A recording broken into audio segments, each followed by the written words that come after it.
SM Store, amanah dalam muamalah. Assalamualaikum warahmatullahi wabarakatuh. Innal hamdalillah nahmaduhu wa nasta'inuhu wa nastaghfiruh wa na'udzu billahi min shururi anfusina min sayyiati a'malina may yahdihillahu fala mudilla lahu wa may yudlil fala hadiya lahu wa asyhadu an la ilaha illallah wahdahu la syarika lahu wa asyhadu anna Muhammadan 'abduhu wa rasuluh sallallahu alaihi wa ala alihi wa ashabihi wa tabi'in wa man tabi'ahum bi ihsanin ila yaumiddin wa sallama tasliman katsira amma ba'd. Para ikhwan dan akhwat kaum muslimin wal muslimat rahimani wa rahimakumullah, kita akan mengkaji Mandhumah Al-Lamiyah atau Al-Qasidah Al-Lamiyah, yakni bait-bait syair atau sajak-sajak yang berakhiran huruf lam, maka disebut dengan Mandhumah atau Al-Qasidah Al-Lamiyah. Kalau qasidah atau sajak-sajak atau bait-bait syair yang diakhiri huruf mim misalnya, maka namanya mimiyah, ya, Mandhumah Al-Mimiyah. Kalau huruf ra ar-ra'iyah, kalau huruf ta at-ta'iyah. Ini banyak juga karya-karya para ulama, termasuk karya Syekhul Islam yang lain, di antaranya masalah-masalah akidah. Yang akan kita kaji ini ada sekitar 16 bait syair yang menjelaskan tentang pokok-pokok akidah ahli sunnah wal jamaah. Dan tujuan para ulama dalam membuat atau dalam menyampaikan ilmu berupa bait-bait syair ini agar melekat dalam ingatan, mudah dihafal, ya, dalam rangka takrib lil fahm, dalam rangka mudah untuk dihafalkan. Contohnya coba ya, kita sendiri kalau ada nyanyian-nyanyian, dengar nyanyian-nyanyian atau sajak-sajak itu mudah hafalnya.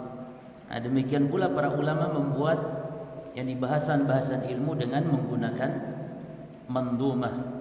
Mandhumah itu sajak, ya, atau qasidah.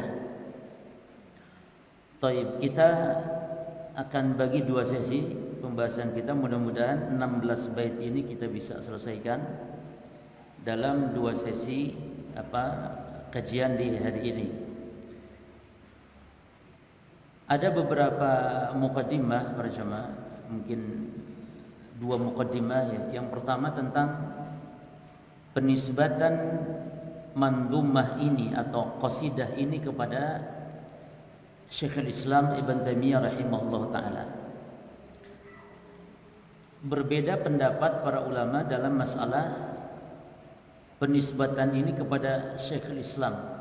Apakah betul ini karya beliau atau salah penisbatan, yakni karya orang lain tapi dinisbatkan kepada Syekhul Islam. Nah, kita hormati, ada ulama yang berpendapat ini bukan karya Syekhul Islam, ya. Seperti Syekh Muhammad bin Shalih Al-Utsaimin, beliau berpendapat bahwa mandhumah ini, kata beliau, bukan ciri khas atau bukan karya Syekhul Islam. Nampak dari bahasanya. Ini menurut Syekh Muhammad bin Shalih Al-Utsaimin rahimahullah ta'ala, ya. Di antaranya beliau di dalam Syarah Aqidah Safarainiyah itu menjelaskan, kata Syekh Utsaimin, "Adh-dhahir annaha la tasihu aslan anis syekh." Dohirnya mandhumah ini katanya bukan karya Syekhul Islam, ya. Ini kita hormati khilafiyah ulama dalam masalah ini. Namun sebagian ulama, mayoritas ulama mengatakan ini karya Syekhul Islam, yang mana masuk dalam kitab-kitab para ulama dalam mensyarah mandhumah ini, ya. Dan terlepas ini karya beliau atau tidak jemaah, dan yang sahih adalah ini karya beliau, ya. Terlepas walaupun tidak, ini merupakan bait-bait syair dalam masalah akidah yang kandungannya disepakati. Kandungannya disepakati bahwa ini adalah akidah ahli sunnah wal jamaah. Enggak ada yang menyimpang, justru ini adalah merupakan kebenaran yang harus kita anut, ya. Jadi jangan kita menjadi ragu ini karya Syekh atau bukan, karena intinya adalah kandungan bait-bait syair ini merupakan pokok-pokok dasar akidah ahli sunnah wal jamaah dan pendapat yang kuat, ya, termasuk diantaranya Syekh Saleh Al Fauzan dan yang lainnya menyatakan ini adalah karya beliau, menguatkan pendapat yang mengatakan ini karya Syekh Islam Ibn Taimiyah karena beberapa sebab. Satu, masyhurnya hadhihi an-nisbah baina ahli al-ilm. Syekh Fauzan berpendapat ini adalah karya Syekhul Islam karena masyhurnya di tengah-tengah para ulama penisbatannya kepada beliau Syekhul Islam Ibn Taimiyah rahimahullah taala. Demikian pula dari sisi kandungan akidah yang lurus menunjukkan ini akidah Syekhul Islam Ibn Taimiyah rahimahullah taala yang nampak dari karya-karya beliau yang lainnya. Baik. Jadi insyaallah taala kesimpulannya ada khilaf mengenai penisbatan dan ini biasa. Ya, biasa khilafiyah ulama dalam penisbatan sebuah karya kitab kepada ulama. Ya. Baik. Kemudian yang kedua para jemaah sekalian mungkin berkaitan dengan biografi Syekhul Islam Ibn Taimiyah rahimahullah taala.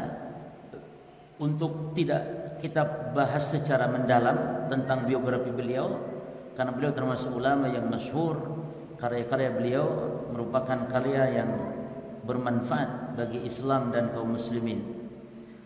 Baik, kita masuk kepada untaian bait-bait syair dari Mandhumah Al-Lamiyah li Syekhul Islam Ibn Taimiyah rahimahullah taala.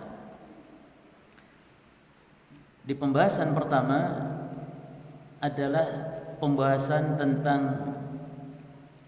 sebab ditulisnya mandhumah ini. Yaitu Syekhul Islam mengatakan, ya sa'ili an madhabi wa aqidati ruziqul huda minna man lil hidayati yas'alu. Nah, yang menunjukkan lamnya mana? Yas'alu, lam. Jadi akhirnya lam. Ya sa'ili an madhabi wa aqidati ruziqul huda man lil hidayati yas'alu. Ini kalau bisa sambil dihafalkan juga. Artinya ya sa'ili, wahai yang bertanya.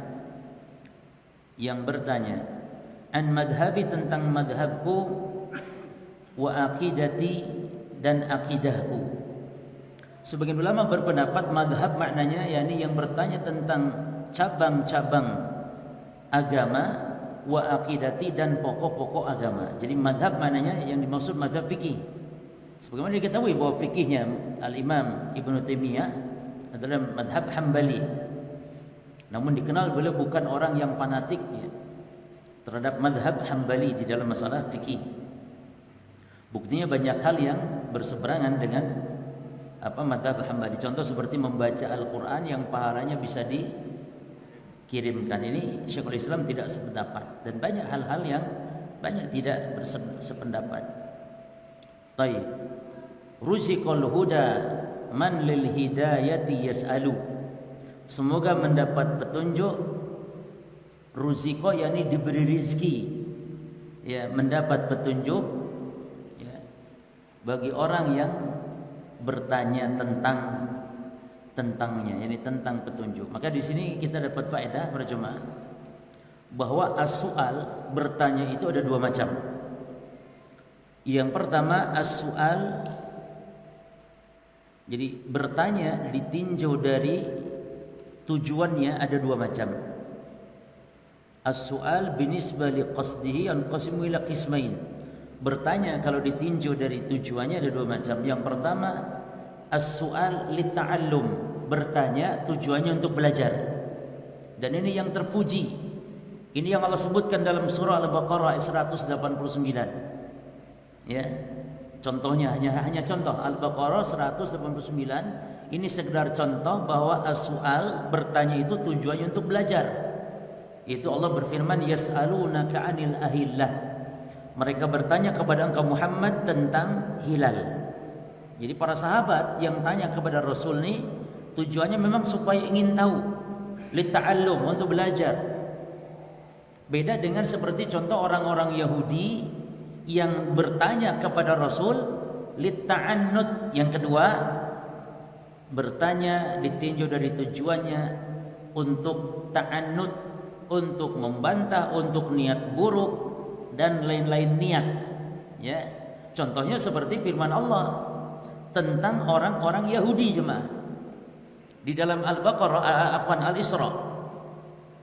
Allah berfirman dalam surah Al-Isra ayat yang ke-85, bertanya tentang ruh.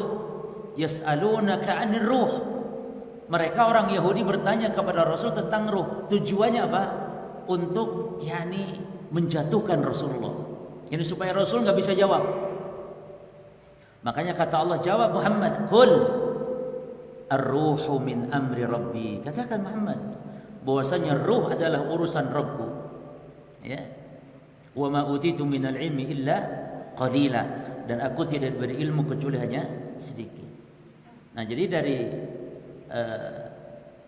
bait syair yang pertama ini ada beberapa faedah ya. Yang pertama, pembagian bertanya. Maka bertanya itu diantar sebab mendapat hidayah coba. Sebagaimana di sini Syekhul Islam mengatakan, ya, ruziqal huda man lil hidayati yas'alu. Orang yang bertanya akan mendapat diberi rizki oleh Allah untuk mendapatkan petunjuk.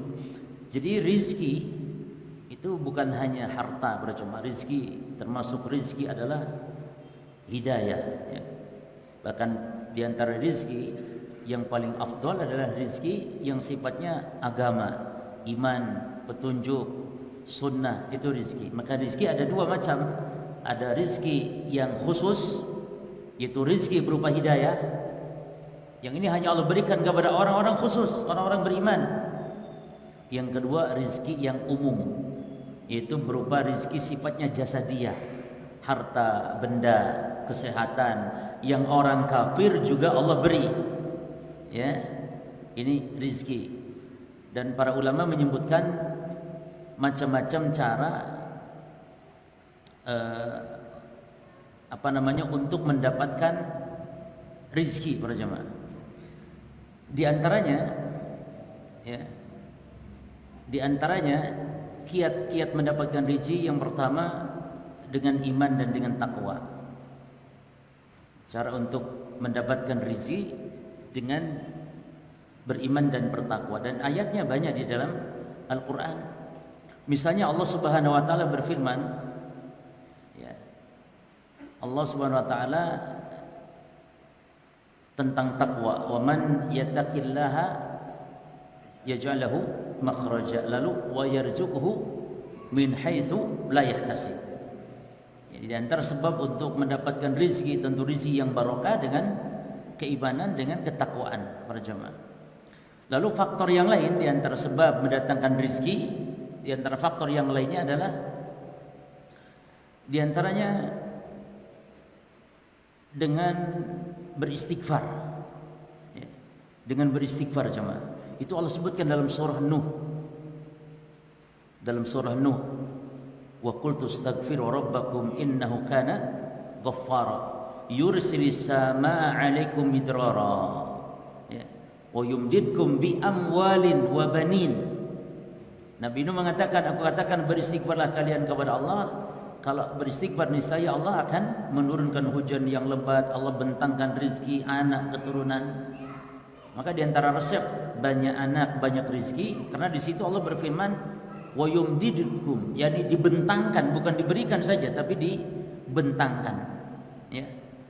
Termasuk di antaranya tawakal juga jemaah. Banyak tawakal. Seperti apa dalilnya kalau tawakal?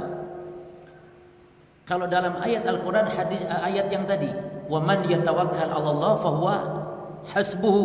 Adapun kalau dalam hadis Rasulullah SAW mengatakan, lau annakum tawakkaltum 'ala Allah haqqa tawakkulihi, seandainya kalian benar-benar bertawakal kepada Allah, la razaqakum kama yarzuqut tayr, niscaya kalian akan diberi rezeki seperti Allah memberi rezeki kepada burung.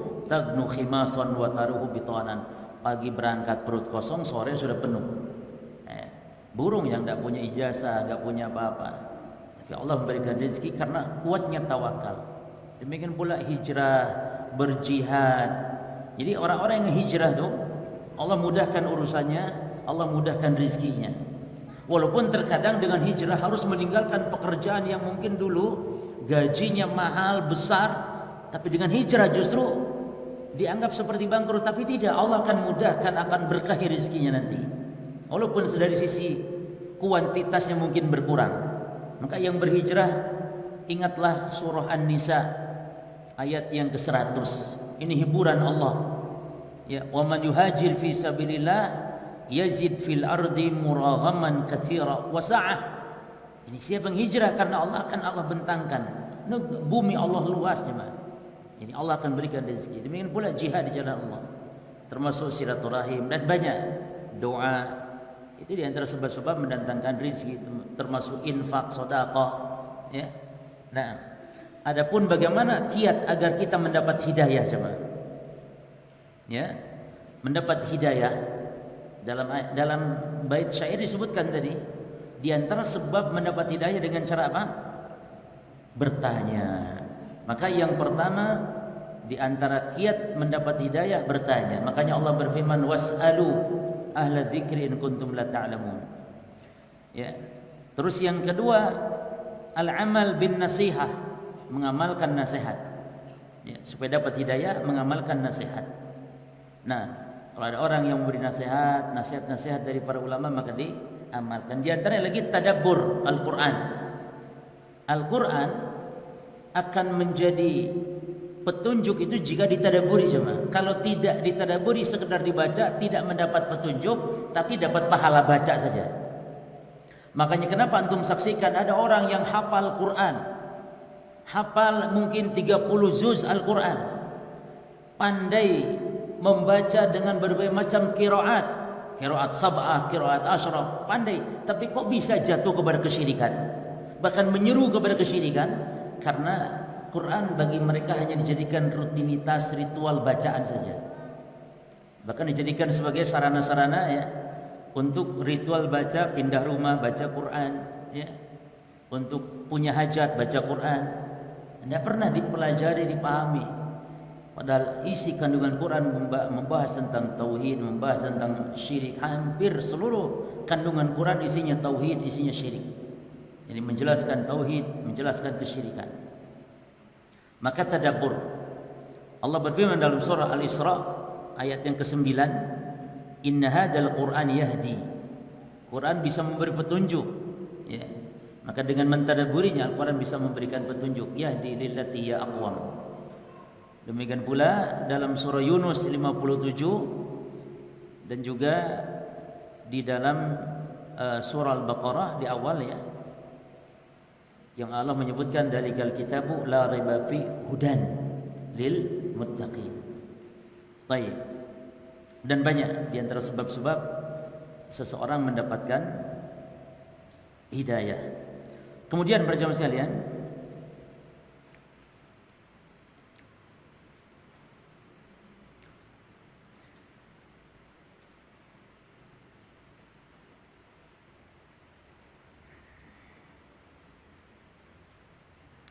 berkata Syekhul Islam rahimahullah ta'ala, bait yang kedua,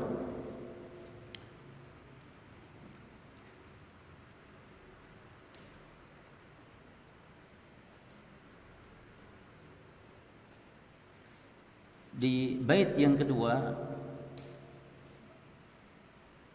beliau membahas tentang akidah salaf, akidah yang tidak akan pernah berubah. Ya. Akidah salaf adalah akidah yang tidak pernah berubah. Beliau mengatakan isma' kalama muhaqqiqin fi qawlihi la yastathni anhu wa la yatabaddalu. Dengarlah kalam yang kokoh di dalam akidahnya. Yang dimaksud ini para salafus saleh. Ya, la yastathni artinya yakni tidak ada penyimpangan. Ya. Tidak ada penyimpangan darinya, wala yatabaddalu, dan tidak ada la yataghayyar, tidak ada perubahan. Ya. Isma yakni maksudnya simaklah dengan betul-betul pelajari dan perhatikan. Dan mendengar itu ada dua, ada sam'u idrak, ada sekedar mendengar, ya. Yani tapi sam'u idrak mendengar dengan memperhatikan, menyimak bahasa kitanya, itu sam'u idrak. Seperti ini misalnya Allah berfirman, qalu sami'na wa ata'na. Qalu mereka mengatakan sami'na, kami mendengar. Nah, mendengar ini bukan sekedar mendengar, tapi sam'ul idrak, mendengar dengan pemahaman, menyimak. Itu sami'. Yang kedua, sam'u ghaflah, mendengar tapi lalai. Jadi sekedar mendengar, masuk telinga kanan, keluar telinga kiri. Itu mendengar yang kedua. Itu seperti dalam surah Al-Anfal, ya. Al-Anfal ayat 21. Kalau tadi Al-Baqarah ayat sekitar ayat berapa? Antum lihat ya, qalu sami'na wa ata'na. 285 surah Al-Baqarah. Wa qalu, mereka orang beriman mengatakan sami'na wa ata'na. Kami mendengar, kami taat. Mendengar di sini yakni sam'ul idrak, mendengar dengan sambil memahami, menyimak. Adapun yang kedua sam'ul ghaflah, mendengar tapi lalai, masuk telinga kanan, keluar telinga kiri. Itu Allah sebut dalam surah Al-Anfal ayat 21. Wala takunu kalladzina qalu sami'na wa hum la yasma'un. Janganlah kalian seperti orang-orang Yahudi itu, yang mana mereka mengatakan kami mendengar namun mereka tidak menyimak, mereka lalai. Nah, terus lafaz kalam muhaqqiqi, siapa yang maksud di sini? yakni para pengikut madhab salaf, ya. Yani para sahabat, para tabi'in yang kokoh kuat dalam akidah mereka. Itu makna dari muhaqqiqin fi qawlihi. Qawlihi maksudnya fi yani aqidatihi. Qaul kalau pembahasan dalam buku-buku akidah maknanya yani keyakinan. Al-qaul fi sunnah kata Imam Syafi'i. Perkataan kami dalam sunnah tentang sunnah yani akidah maksudnya. Ya. Jadi makna dari bait syair ini adalah isma', simaklah baik-baik kalam atau akidahnya para pengikut madhab salaf. Dan kalam maknanya yakni akidah yang tidak akan pernah sesat, tidak akan pernah berubah. Beda dengan akidah ahli bid'ah, berbeda-beda. Kalau akidah salaf satu mereka, tidak ada khilaf di dalam masalah akidah pokok-pokok agama. Ada khilaf itu dalam cabang-cabangnya, betul. Contohnya azab kubur, ini pokok akidah, nggak ada khilaf ulama ahli sunnah. Tapi dalam hal azab kubur menimpa jasad atau ruh, ini cabang dalam akidah yang para ulama berbeda pendapat dalam masalah ini. Kenapa akidah salaf tidak berubah, tidak ada kesesatan di dalamnya, akidahnya kuat kokoh? Karena sumbernya kalamullah dan sumbernya sunnah Rasulullah sallallahu alaihi wasallam.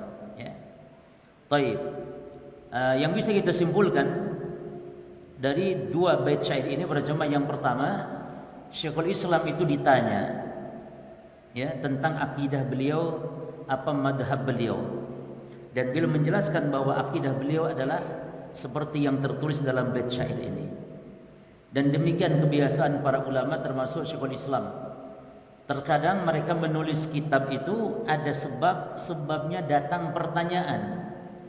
Ya, datangnya pertanyaan. Seperti Sahih Bukhari jemaah. Imam Al-Bukhari menulis kitab Sahih Bukhari dalam rentang waktu belasan tahun. Itu sebabnya karena guru beliau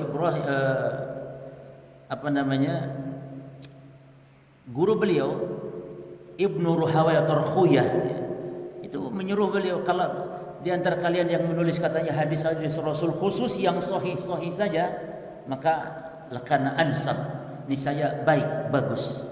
Maka masuklah dalam pikiran Imam Bukhari untuk menulis kitab, termasuk Syekhul Islam. Antum tahu di antara kitab-kitab Syekhul Islam itu namanya dinisbatkan kepada suatu negeri, itu negeri yang bertanya. Seperti kitab Aqidah Al-Wasitiyah.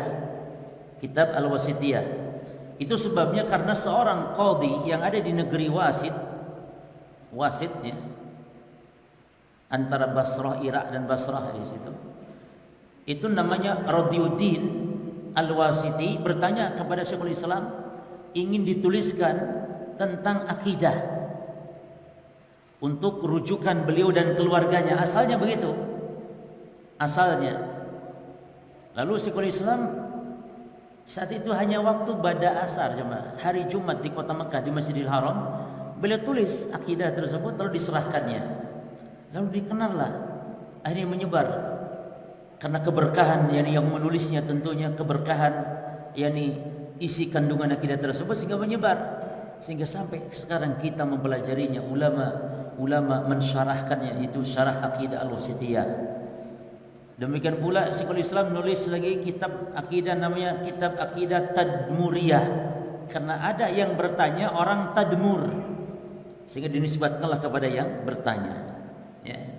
Maka termasuk mandumah ini, Syekhul Islam ditanya tentang apa akidahnya lalu beliau menjawab, ya. Demikian pula Syekh Muhammad bin Abdul Wahab, ketika penduduk Al-Qasim bertanya, beliau jawab, ya, dalam sebuah risalah atau surat yang beliau kirim ke penduduk Al-Qasim, ya, ketika bertanya tentang apa akidah Syekhul Islam Muhammad bin Abdul Wahab rahimahullahu ta'ala. Baik.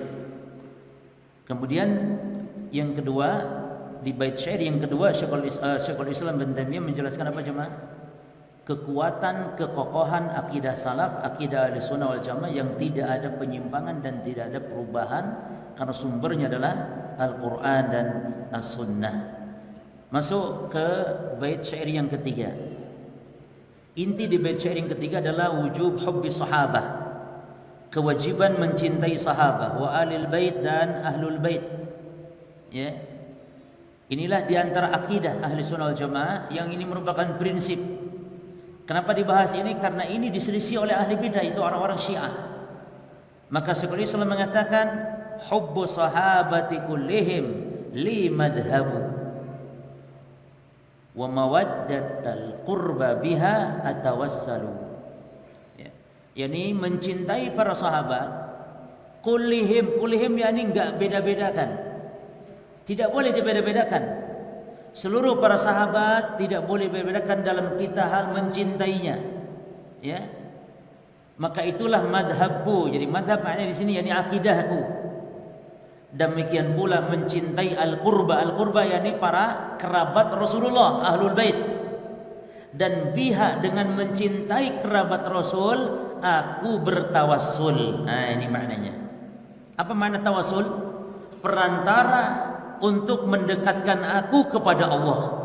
Dengan cinta aku kepada para sahabat, cinta aku kepada ahlul bait, itu bentuk tawassul, bentuk aku taqarrub kepada Allah. Bahkan tawassul sendiri ikhwan, kalau secara bahasa artinya memang al-qurba. Biasanya kalau kita ingin tahu makna secara istilah, ambil dulu makna secara bahasa. Nanti ada titik kesamaan biasanya.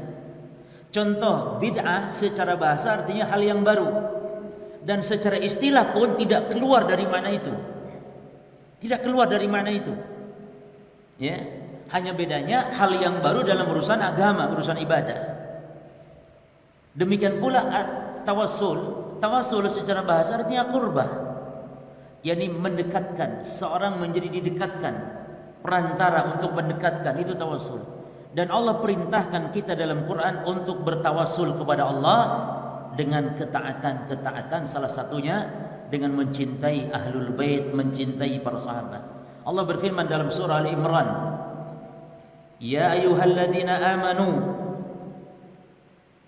ittaqullaha wabtagu ilaihi alwasilah. Wahai orang-orang yang beriman, bertakwalah kepada Allah dan carilah untuk dekat dengan Allah perantara. Nah, sebagian orang-orang sufi, bahkan sebagian besar orang-orang sufi, dengan ayat ini mereka menerjemahkan tawasul dengan kesyirikan, yaitu mereka bertawasul dengan wali-wali yang telah mati. Dengan wali-wali yang telah mati mereka mendekatkan diri kepada Allah. Padahal maksud dari ayat, tidak ada satupun tafsir ulama ahli sunnah yang menafsirkan ayat itu tawasul dengan orang yang telah mati dari kalangan orang-orang soleh. Tapi tafsiran ayat, antum buka seluruh kitab-kitab tafsir, apa maksud ayat di surah Al-Maidah? Apa maksud yakni wabtagu ilaihil wasilah? carilah supaya sampai kepada Allah al-wasilah. Maknanya para jamaah ai taqarrabu ilaihi bi ta'atihi wal 'amali bima yurdihi. Mendekatlah, bertakarublah kepada Allah dengan ketaatan dan amal yang Allah ridhoi. Apa ketaatan? Banyak. Apa amal yang Allah ridhoi? Banyak sekali, termasuk sekarang kita. Jadi kita sekarang sedang tawassul cuma, bukan tawasulan. Jadi antum sekarang hadir di majelis ilmu seperti ini, jauh-jauh antum datang ke masjid yang mulia ini antum sedang tawassul, sedang taqarrub dengan cara belajar ilmu agama agar dekat dengan Allah, agar sampai kepada Allah. Nah, ini makna tawassul. Maka Syekhul Islam mengatakan di sini, dan mencintai kerabat Nabi dengan kecintaan kepada kerabat, atawassalu, aku bertawassul. Ya. Baik, apa hak para sahabat para jemaah? Jadi kita sebagai umat Islam terhadap para sahabat, yang pertama at-taradhi alaihim, mendoakan keridhaan dengan mengatakan radhiyallahu anhum wa mahabbatuhum, dan mencintai mereka. Mana dalilnya coba? Dalilnya surah At-Taubah 100. Dalilnya. Ya. Kita mendoakan keridhaan, dalilnya surah At-Taubah 100. Allah mengatakan wasabiqunal awwaluna minal muhajirin wal ansar walladzina tabauhum bi ihsan. Apa kata Allah? Radhiyallahu anhum. Ini ayat perjamaah merupakan berita ya, berita yang bermakna adalah merupakan anjuran untuk kita mendoakan keridhaan kepada mereka. Jadi kalau kita mengatakan radhiyallahu anhu, Abu Bakar Siddiq radhiyallahu anhu, maknanya itu kita memberitakan Abu Bakar mendapat ridho, tapi kandungannya adalah kita mendoakan Abu Bakar agar mendapat keridhaan Allah Subhanahu wa taala. Dan tentu kita sering mengkaji tentang keutamaan para salafus saleh, para sahabat, seperti Nabi mengatakan khairun nasi qarni tsummal ladina yalunahum, dan seterusnya. Maka hak sahabat yang kedua adalah kita sebagai muslim meyakini jemaah, meyakini keutamaan para sahabat, meyakini keistimewaan mereka dibandingkan dengan manusia dari umat ini. Ya, tidak boleh ada orang yang mengatakan ada manusia umat Muhammad yang lebih afdal dari sahabat, enggak boleh. Hatta sehebat apapun amalannya, enggak mungkin. Enggak mungkin ada orang di bawah sahabat masanya bisa mengalahkan keimanan mereka. Nabi sampai menyatakan la tasubbu ashabi, sampai 3 kali diulang oleh Nabi. Jangan kalian celak para sahabat. Ini isyarat menunjukkan bahwa ada orang yang akan mencela sahabat Rasulullah SAW. Lalu kata Nabi, seandainya kalian berinfak sebesar gunung Uhud berupa emas, ma balagha mudda ahadihim wala nasifahu, tidak akan sampai kalian mengalahkan sahabat walaupun hanya separoh, ya, separoh atau 1 mud atau separoh dari pahala infak kalian, walaupun para sahabat hanya berinfak makanan. Karena yang infak dengan hitungan mud bukan emas tapi makanan. Ini kalau kalian umat Islam berinfak emas sebesar gunung Uhud, gak bisa mengalahkan sahabat yang cuma infak makanan walaupun 1 genggam makanan. Tidak akan bisa. Makanya pernah Al-Imam Abdullah ibn Mubarak ditanya, mana yang afdal, ayyuhuma afdal baina Umar ibn Abdul Aziz wa Muawiyah ibn Abi Sufyan? Mana yang afdal, Umar bin Abdul Aziz atau Muawiyah bin Abi Sufyan? Di mana Umar bin Abdul Aziz dikenal kezuhudannya, dikenal ketakwaannya, dikenal waroknya, dikenal keadilannya dalam memimpin, bahkan sampai dikenal dengan istilah Khalifah Rashidah yang kelima. Saking adilnya pemerintahan Umar bin Abdul Aziz, dan beliau seorang tabi'in, bukan sahabat. Mana yang afdal dibanding Muawiyah bin Abi Sufyan, yang mana memiliki ada kekurangan-kekurangan, bahkan ahli bidah sampai menuduh dia ini suka nepotisme dan yang semisal. Maka Al-Imam Abdullah bin Mubarak mengatakan lahabatu ramlin, beliau sampai bersumpah para jemaah, wallahi lahabatu ramlin fi minkhari Muawiyah wa huwa yusalli khalfa Rasulillah SAW afdal min Umar ibn Abdul Aziz. Kata beliau, sebutir debu yang ada di lubang hidungnya Muawiyah saat dia sholat di belakang Rasul lebih afdal daripada Umar bin Abdul Aziz. Jangan ngomong dengan amalannya, sebutir debunya saja, debu di lubang hidungnya Muawiyah nggak bisa dikalahkan dengan kehebatan ketakwaan Umar bin Abdul Aziz. Karena tidak bisa disamakan antara sahabat dengan yang bukan sahabat. Maka kita wajib meyakini keagungan, kemuliaan, keadilan, keutamaan para sahabat Rasulullah sallallahu alaihi wasallam. Dan ini berdasarkan sabda Nabi, khairun nas qarni. Enggak ada lagi. Sebaik-baik manusia generasiku para sahabat. Tsummal ladzina yalunahum tsummal ladzina yalunahum. Yang ketiga jemaah, apa hak yang pertama? Mendoakan keridhaan, mencintai mereka. Yang kedua, meyakini keadilan mereka, keutamaan mereka. Yang ketiga, al-kaffu amma syajara bainahum.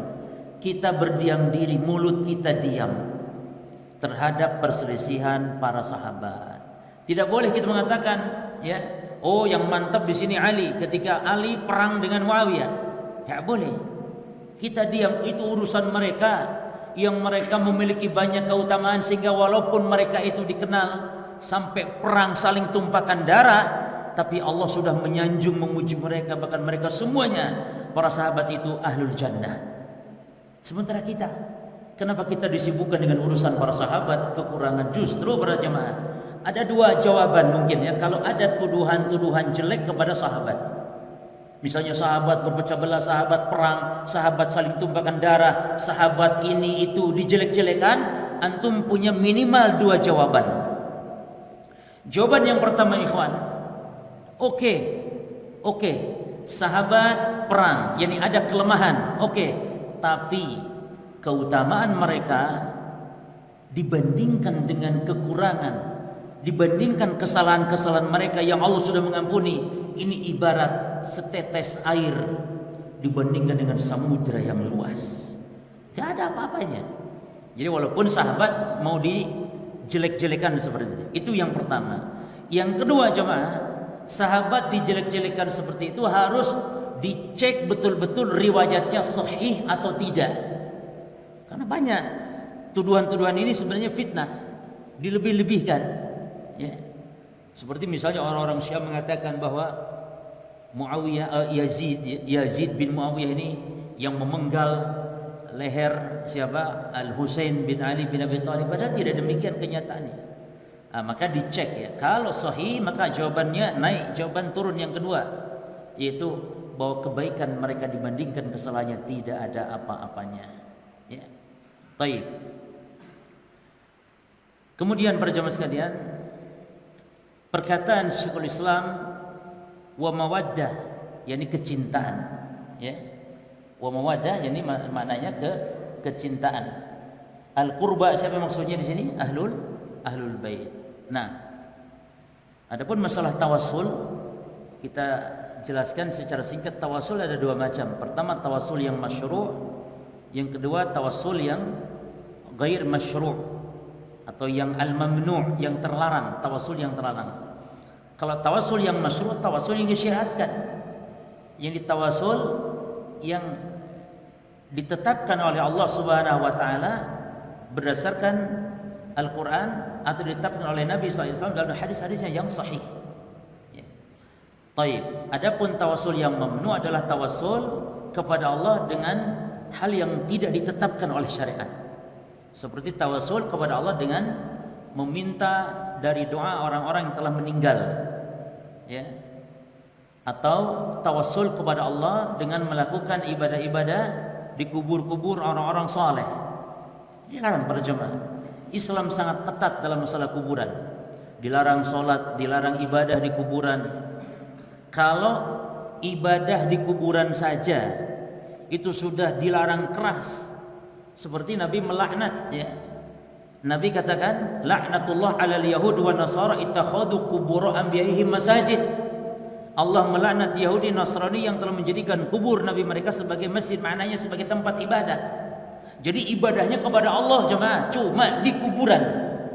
Kalau ini saja sudah dilaknat, bahkan syirarul khalqi, seburuk-buruk makhluk, adalah man ittakhadhu qubur anbiya'ihim masajid, yang menjadikan kubur nabi-nabi sebagai tempat ibadah.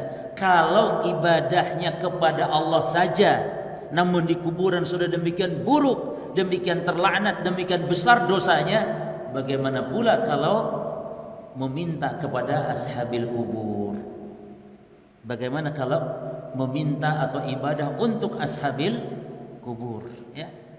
Baik, berarti kesimpulannya berjemaah di bait syair yang ke berapa ini?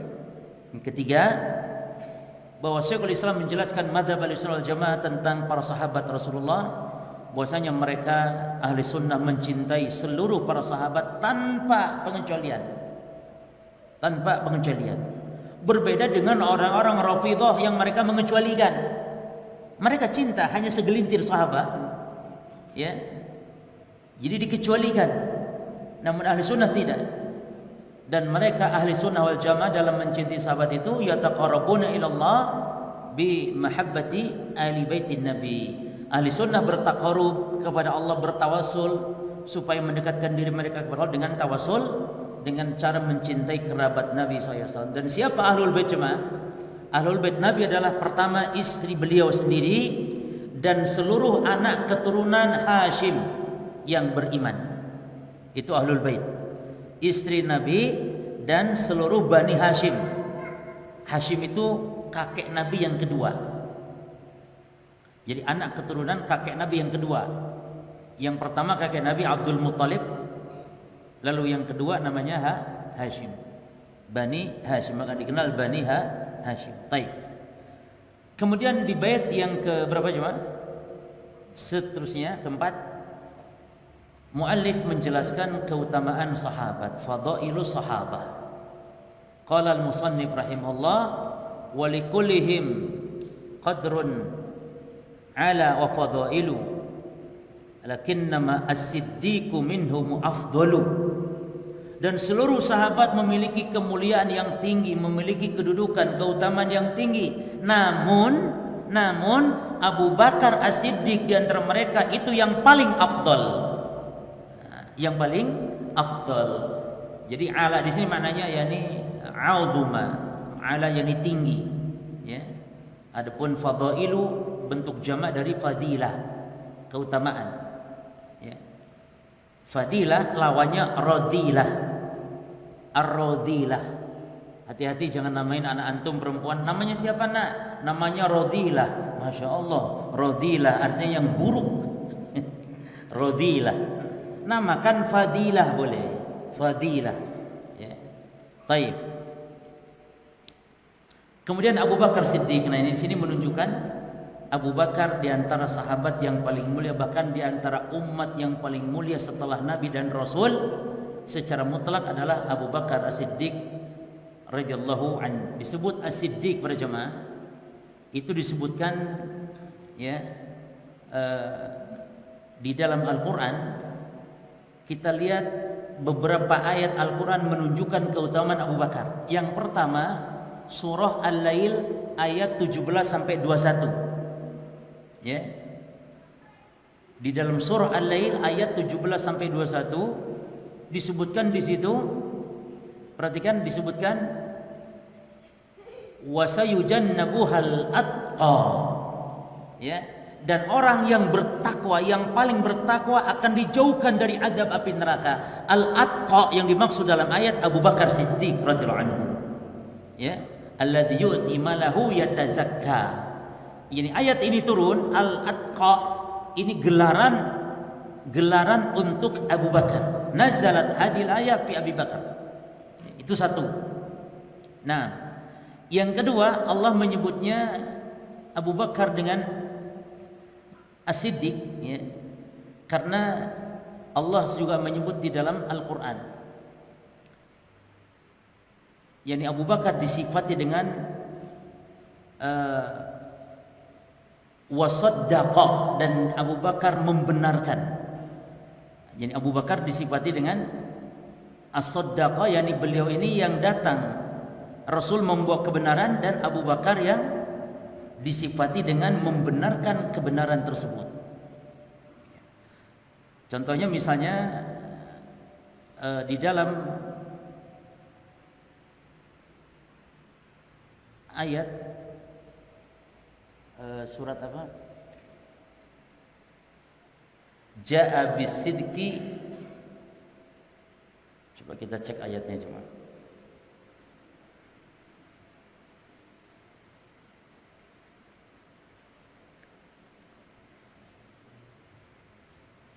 Ada aplikasi namanya Al-Bahits Al-Qur'ani, ya. Al-Bahits Al-Qur'ani. Di situ kita masukkan misalnya kita hafal hanya potongan ayat, ya, wasaddaqa misalnya kita masukkan wasaddaqa.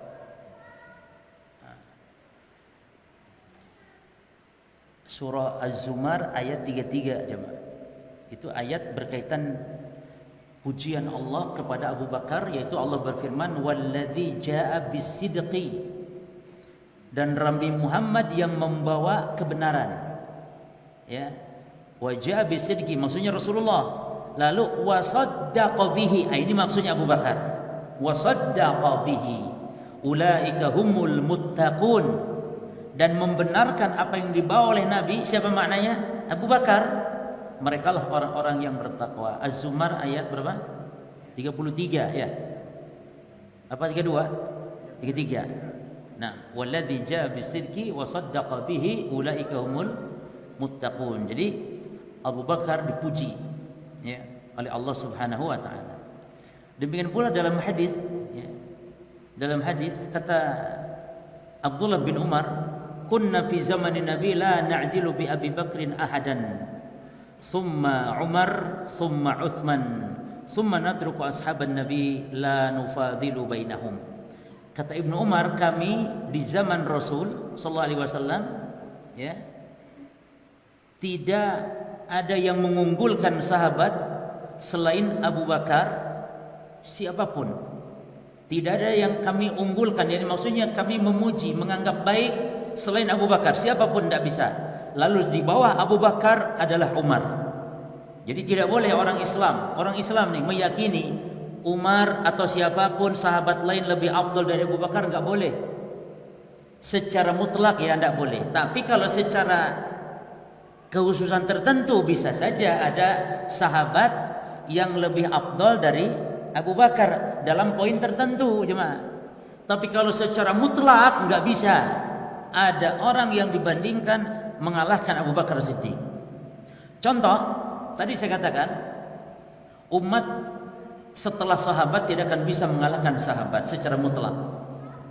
Tapi kalau dalam amalan-amalan tertentu bisa saja ada umat setelah sahabat bisa mengalahkan keutamaan mereka. Contoh, orang-orang yang hidup di akhir zaman, yang banyak godaan-godaan fitnah akhir zaman, itu Nabi menyebutnya pahala mereka itu as-sabir fi dinihim, yang sabar ada di atas agama di akhir zaman, itu mereka dapat pahala 50 orang sahabat. Kita sekarang ini akan mendapat pahala 50 orang sahabat. Karena hidup di zaman akhir ini yang banyak yakni fitnah-fitnah, ujian-ujiannya. Sampai-sampai para sahabat bingung, ya Rasulullah, au minhum, ya, mungkin 50 orang itu dibandingkan 50 orang sesama mereka. Apa kata Nabi? La bal minkum. Tidak. Tapi justru mendapat 50 orang di antara kalian, kata Rasulullah. Nah ini para jemaah, kalau dalam poin tertentu iya, dalam hal apa maksudnya? Dalam hal kesabaran ketika umat di akhir zaman menjalankan syariat ini. Yang mana mereka memang lebih berat. Kalau zaman sahabat ada Rasulullah. Kalau zaman sahabat, sehingga kalau ada masalah-masalah tinggal datang kepada Rasul. Tapi sekarang kita tidak bisa lagi datang kepada Rasulullah. Maka semakin berat. Makanya kata Nabi SAW, asabir fi akhir zaman, orang yang bersabar yakni pada agama di akhir zaman itu mendapat pahala 50 orang di antara kalian kepada sahabat. Maka ini keutamaan yang khusus. Maka kalau secara umum mutlak tidak ada yang bisa mengalahkan para sahabat, tapi kalau dalam poin-poin tertentu bisa. Sama halnya Abu Bakar Siddiq tidak bisa kalah dalam hal amal-amal sahabat lainnya secara umum. Tapi kalau secara khusus mungkin Ali dalam poin tertentu lebih afdal dari Abu Bakar, tapi dalam poin tertentu. Tapi kalau secara mutlak tidak bisa Ali mengalahkan Abu Bakar dalam poin secara mutlak, ya. Demikian para jemaah. Baik.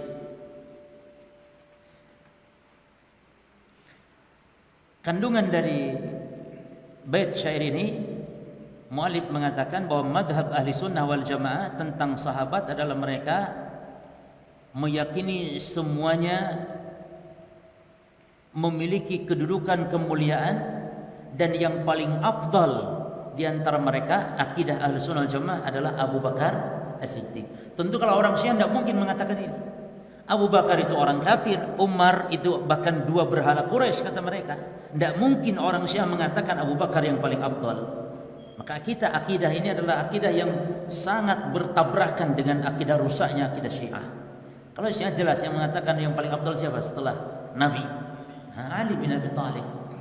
Dan ingat, Ali bukan Syiah. Ya. Walaupun orang Syiah menisbatkan kepada Ali. Ali bukan Syiah. Nabi Isa bukan Kristen, walaupun orang Kristen menisbatkan kepada Nabi Isa. Imam Abu Hasan Al-Asy'ari bukan Asy'ariyah, walaupun Asy'ariyah menisbatkan kepada Imam Abu Hasan Al-Asy'ari. Kenapa? Karena Imam Abu Hasan Al-Asy'ari sudah bertobat, sudah meninggalkan akidah beliau. Baik. Kemudian para jemaah yang berikutnya, barulah muallif beralih kepada pembahasan al-qaul fil Qur'anil Karim. Al-qaul, apa arti al-qaul tadi sudah saya sebutkan di awal? Bukan ucapan, tapi al-qaul yakni keyakinan fil Qur'ani, tentang Al-Qur'an. Ya. Baik.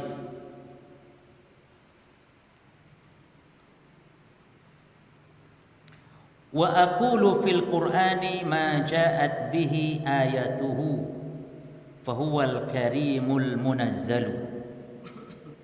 Wa aqulu ay a'taqidu, dan aku meyakini, bukan aku berkata.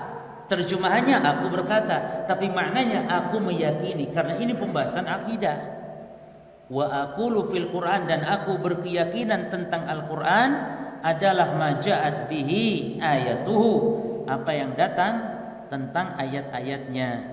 Ya, yakni ayat Al-Qur'an, dan ayat ada dua ya, ayat syariah, ayat kauniyah. Ayat syariah yakni ayat-ayat Al-Qur'an. Ayat syariah, ayat kauniyah adalah matahari. Ini alam semesta penciptaan Allah.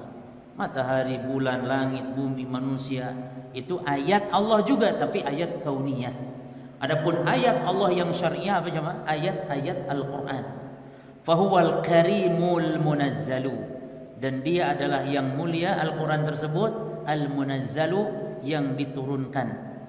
Karim. Dan Allah sebutkan dalam surah Al-Waqi'ah bahwa Al-Quran disifati dengan karim. Innahu laqur'anun karim.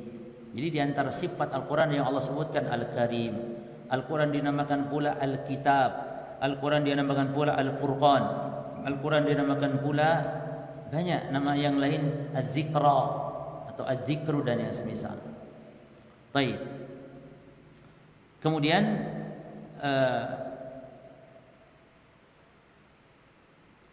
qauluhu al-munazzal. Al-munazzal yakni yang diturunkan. Yakni diturunkan dari Allah melalui Rasulullah sallallahu alaihi wasallam, sebagaimana disebutkan dalam surah Syu'ara ayat 193 sampai 194. Nazzala bihi ruhul amin ala qalbika litakuna minal munzirin. Yani nazzala bihi, ya, yani Al-Quran diturunkan melalui Ruh Al-Amin. Siapa Ruh Al-Amin? Jibril. Ala qalbika, kepada hatimu, aku dalam hatimu Muhammad, litakuna, supaya engkau menjadi orang-orang yang memberi peringatan. Ya. Dan sikap ahli sunnah terhadap Al-Quran, berjamaah perhatikan, Al-Quran menurut ahli sunnah wal jamaah adalah dibangun di atas 5 pondasi. Keyakinan ahli sunnah terhadap Al-Quran dibangun di atas 5 pondasi. Yang pertama, Al-Quran kalamullah. Ya, yang kedua, dan ini banyak dalilnya, Al-Quran kalamullah. Ya, seperti disebutkan dalam banyak ayat Al-Quran, ya. Misalnya dalil yang menunjukkan Al-Quran kalamullah adalah wa in istajaraka minal musyrikin fa'jirhu hatta yasma'a kalam Allah. Ini dalam surah At-Taubah. Apabila orang musyrik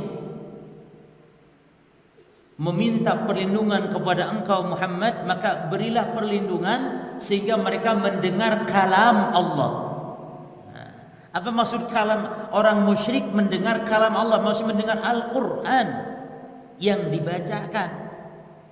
Makanya kalau di zaman Nabi orang musyrik itu kalau ditawan di tiang masjid yang dengan itu mereka mendengar kalam Allah, sehingga banyak yang masuk Islam. Terus yang kedua, akidah Ahlussunnah tentang Al-Quran adalah yang pertama kalamullah, yang kedua munazzalun, Al-Quran diturunkan sebagaimana kata mu'alif di sini. Banyak, inna anzalnahu fi lailatul qadar, ya. Banyak. Yang ketiga, ghair makhluk. Al-Quran bukan makhluk.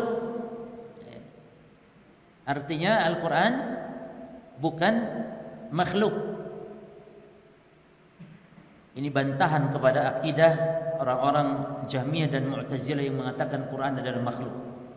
Ya. Jadi Al-Quran kalamullah, coba. Makna-maknanya, huruf-hurufnya. Al-Quran kalamnya Allah. Huruf-hurufnya, makna-maknanya. Berbeda dengan Asy'ariyah. Asy'ariyah mengatakan Quran memang kalam Allah, tapi kalam adalah makna-maknanya. Makna, karena menurut Asy'ariyah kalam Allah itu adalah kalam binafsihi.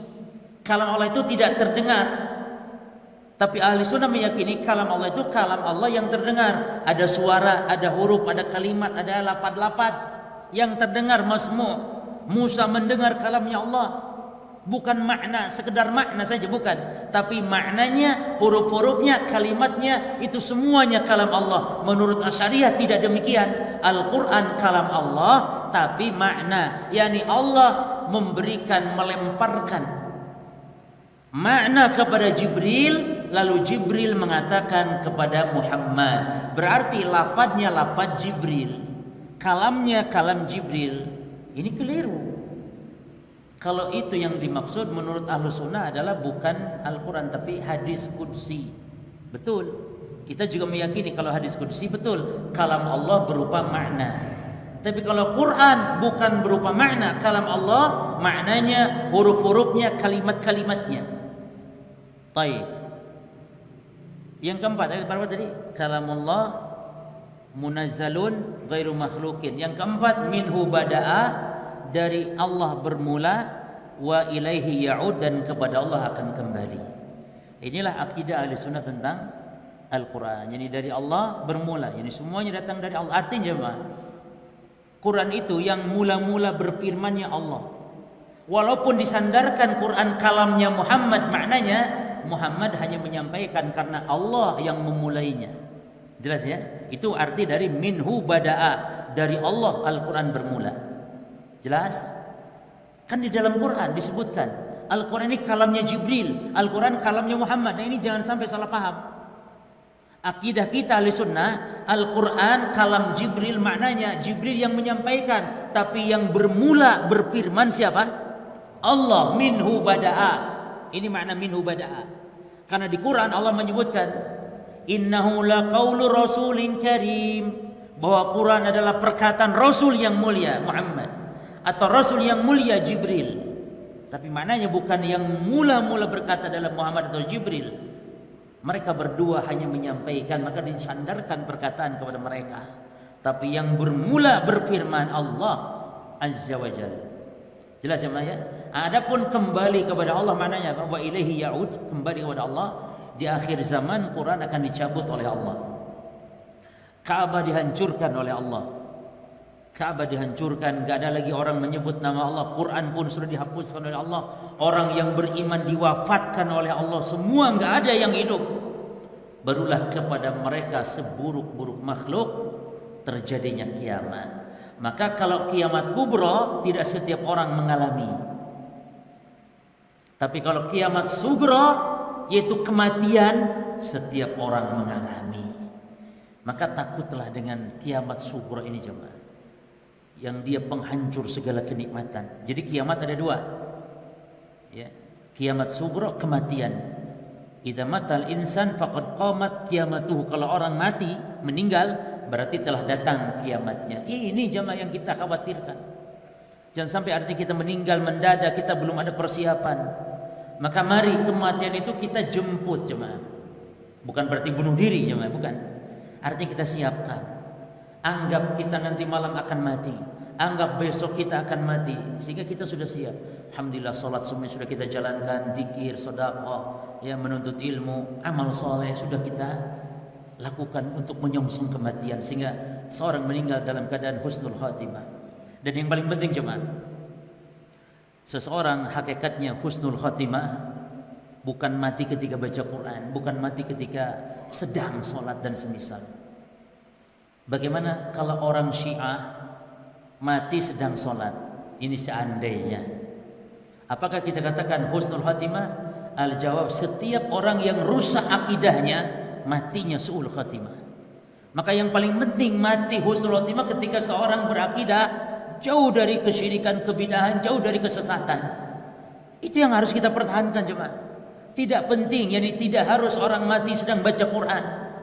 Walaupun mati di atas kasurnya ketika dia meninggal namun akidahnya lurus, dia tidak ada bid'ah, dia di atas akidah ahli sunnah wal jamaah, maka dialah husnul khatimah hakikatnya. Jadi hakikat husnul khatimah hakikat pada manhaj dan akidah. Sama hanya hijrah. Hakikat hijrah pada manhaj dan akidah. Bukan hijrah dari dulunya pemabuk jadi tidak mabuk. Dulu pemabuk jadi tidak mabuk hijrah, tapi melok aliran sesat. Oh doi. Bahkan lebih baik mabuk dulu. Ya, ada harapan taubat daripada sekarang masuk aliran sesat, masuk tarekat. Ya, sudah tidak mabuk tapi masuk tarekat, keluar dari mulut harimau, masuk ke lubang atau ke mulut buaya ini. Jadi hakikat hijrah pada pemahaman, hijrah pada akidah, hijrah pada manhaj. Bukan sekedar hijrah meninggalkan maksiat, ya, bukan. Baik. Jadi bagaimana akidah Ahlussunnah dalam hal ini? Meyakini bahwa Quran adalah sebagaimana datang di dalam ayat-ayatnya, bahwa dia kalamullah munazzalun ghair makhluqin minhu bada'a wa ilaihi ya'udu. Baik. Poin berikutnya coba.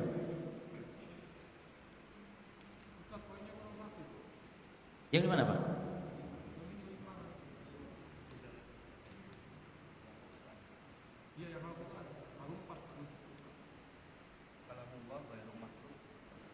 Oh itu. Iya, saya baca syarah di sini.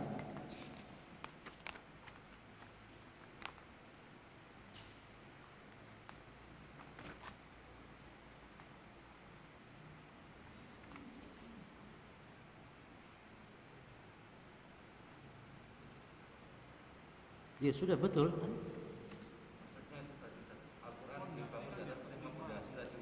Sudah 5. Satu, yang pertama kalamullah, yang kedua munazzalun, yang ketiga ghair makhluk, yang keempat minhu bada'a, dari Allah bermula.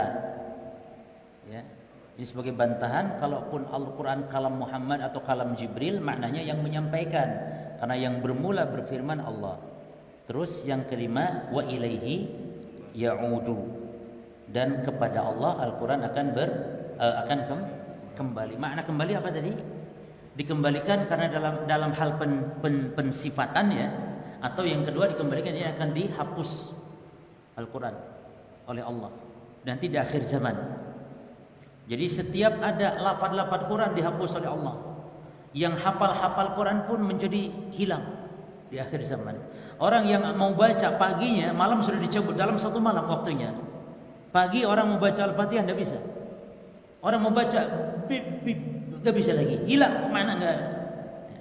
Lalu orang-orang beriman dicabut nyawa oleh Allah, ya. Tinggallah kiamat kepada orang-orang yang kufur. Maka kata Nabi, inilah seburuk-buruk makhluk. Ada dua.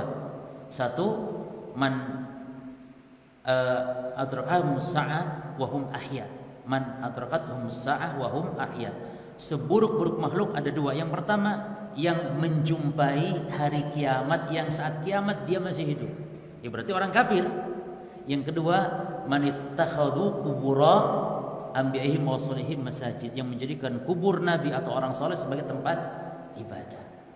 Dan subhanallah para jemaah, Nabi kan melaknat Yahudi Nasrani.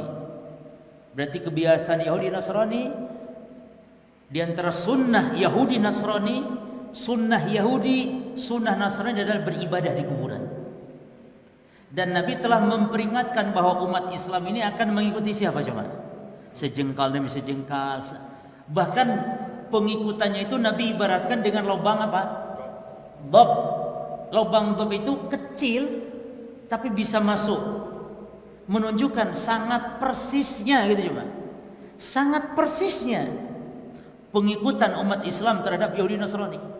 Dan pastinya kalau dahulu Yahudi Nasrani sampai dilaknat oleh Allah gara-gara menjadikan kubur sebagai tempat ibadah, maka pasti mustahil ada umat Islam yang tidak melakukan itu. Mustahil. Mustahil, karena Nabi mengatakan umat Islam akan mengikuti tata cara kebiasaan umat sebelumnya, dan diantaranya Yahudi Nasrani. Maka pasti, dan ini kebenaran sabda Nabi, kalau ada umat Islam yang datang ke kubur sengaja untuk beribadah di kuburan, sengaja sholat di kuburan, menyembelih kurban di kuburan, bernaga di kuburan, doa, baca Quran di kuburan. Doa kepada Allah tidak datang di kuburan, doa kepada Allah di masjid, di rumah. Baik. Poin yang berikut yang baru jemaah.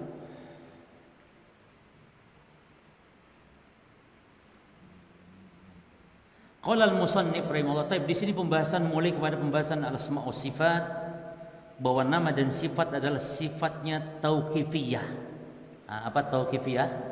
Nunggu dalil. Baik.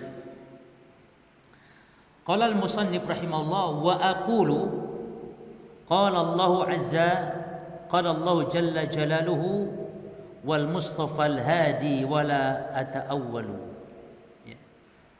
Dan aku mengatakan, yakni aku meyakini Allah Ta'ala berfirman, wal mustafa, demikian pula Nabi Muhammad SAW al-hadi. Jadi ini dua sifat Nabi, al-mustafa Nabi pilihan, al-hadi Nabi yang memberi petunjuk. Dari mana tahunya ini sifat Nabi? Dari hadis Nabi. Rasul mengatakan, inna Allah astafa Kinanah min walad Ismail. Allah telah istafa, memilih Bani Kinanah dari anak keturunan Ismail. Wastafa Quraisyan min Kinanah, dan Allah telah memilih suku Quraisy dari Bani Kinanah. Wastafa min Quraisy Bani Hashim, dan Allah memilih Bani Hashim dari Quraisy. Lalu kata Nabi, wastafani min Bani Hashim, dan dari keturunan Bani Hashim Allah memilih aku menjadi Nabi dan Rasul. Itu maknanya. Jadi Nabi Muhammad al-Mustafa ini memang itu adalah gelar bagi beliau, ya. Adapun al-hadi, mana dasarnya? Al-Quran surah Syura ayat 52. Itu Nabi disebut oleh Allah, innaka la tahdi ila siratin mustaqim. Wahai Muhammad, wa innaka la tahdi, wahai Muhammad, sesungguhnya engkau benar-benar mampu memberi petunjuk kepada jalan yang lurus. Apa petunjuk di sini maknanya? Petunjuk yang sifatnya petunjuk ilmu, penjelasan, bukan petunjuk yang sifatnya taufik. Kalau taufik, Nabi tidak memiliki hak. Sebagaimana kata Allah, ya, innaka la tahdi man ahbabta. Sungguhnya engkau tidak mampu memberi petunjuk wahai Muhammad hatta kepada orang yang kau cintai sekalipun. Walakin Allah yahdi man yasha, akan tapi Allah memberi petunjuk kepada siapa yang Allah kehendaki. Ya. Jadi maksudnya para jemaah, maksudnya perkataan mu'alif di sini, aku meyakini, kata Syekhul Islam, bahwa Allah berfirman, Nabi Muhammad bersabda, dan semua firman Allah dan sabda Nabi tentang sifat-sifat Allah itu semuanya la ata'awwalu, aku tidak mentakwil. Apa ada yang mentakwil? Banyak. Aku tidak mentakwil. Dan pembahasan ini pembahasan tentang nas-nas kalam Allah atau sabda-sabda Rasul yang berkaitan tentang sifat-sifat Allah. Jadi ahli sunnah wal jamaah menjauhi daripada mentakwil, jadi memalingkan makna, ya, dari yang makna hakiki atau makna yang zahir kepada makna yang lain dengan cara batil. Itu maknanya takwil. Jadi makna takwil yang batil ini makna lainnya tahrif namanya cuma. Apa itu tahrif? Takwil yang batil. Itu tahrif namanya. Karena takwil ada dua, ada takwil yang benar, ada takwil yang batil. Kalau takwil yang benar maknanya apa? Memalingkan dari makna zahir kepada makna lain dengan adanya dalil, yang itu namanya tafsir. Jadi takwil yang benar artinya tafsir, takwil yang batil artinya tahrif. Tahrif itu artinya menyelewengkan, merubah. Itu tahrif, ya. Tahrif. Baik. Jadi takwil itu dalam Al-Quran ada dua makna, memang ada makna yang baik, ada makna yang buruk. Kalau makna yang baik artinya tafsir, makna yang buruk artinya takwil, yakni tahrif, menyelewengkan. Dan kita dalam menetapkan nama dan sifat wajib menjauhi 4 hal. Satu, wajib menjauhi tahrif dalam tanda kutip atau dalam tanda kurung takwil yang batil. Yang kedua, wajib menjauhi ta'til, pengingkaran. Apa bedanya tahrif dengan ta'til? Kalau ta'til itu mengingkari total. Kalau tahrif mengingkari juz'i, gitu. Istilahnya sebagian. Itu orang-orang tahrif. Kalau ta'til atau mengingkari total itu semuanya diingkari. Allah tidak punya sifat, titik, selesai. Mereka enggak menetapkan. Tapi kalau yang namanya tahrif mereka tetapkan. Allah punya sifat, Allah punya wajah. Tapi wajahnya maknanya bukan wajah yang hakiki. Mereka katakan Allah punya wajah, tapi maknanya bukan wajah hakiki. Terus apa? Maknanya pahala. Ditahriflah kepada makna pahala. Dasarnya nggak ada, hanya secara akal-akalan. Bahkan nanti Syekhul Islam menyebutkan dalil mereka dalam mentahrif sifat Allah itu kadang dalilnya syair yang ternyata syair ini entah siapa yang ngarang. Bahkan disebutkan ada seorang penyair agama Nasrani namanya Akhtal. Sebutkan nanti dalam babnya. Jadi mereka tidak punya dasar, dalil-dalil yang kuat dalam mentahrif sifat Allah tersebut. Jelas ya? Jadi ada ta'til, ada tahrif. Kalau ta'til mengingkari total, kalau tahrif menetapkan namun mengingkari makna hakiki. Ya, contoh tangan diartikan kekuatan, itu namanya tahrif. Baik. Jadi musannif Al-Imam Ibn Taimiyah rahimahullah dalam bait syair ini menjelaskan madhab Ahlussunnah wal Jamaah di dalam penetapan nama dan sifat Allah, di mana nama dan sifat itu tauqifiyah, tidak mentakwil-takwil tapi menetapkan apa adanya. Kalau Allah berbicara wajah ya wajah, dan makna wajah adalah makna yang kita pahami wajah. Wajah bukan kaki, kaki bukan tangan, tangan bukan wajah. Maknanya kita tetapkan. Kalau dari sisi makna antara makna wajah Allah dengan makna wajah makhluk, makna sama. Itulah yang harus kita pahami. Bukan wajah yang lain kalau dari sisi makna. Adapun bagaimana bentuknya wajah Allah, bagaimana hakikatnya, nah ini yang kita tidak tahu. Tapi kita wajib meyakini sifat Allah itu memiliki kaifiat, hanya kita tidak tahu. Makanya kita serahkan kepada Allah berkaitan dengan kaifiat dan hakikat dari sifat Allah. Adapun maknanya kita tetapkan Allah memiliki wajah yang makna wajah kita paham. Karena wajah itu bahasa Arab. Ya.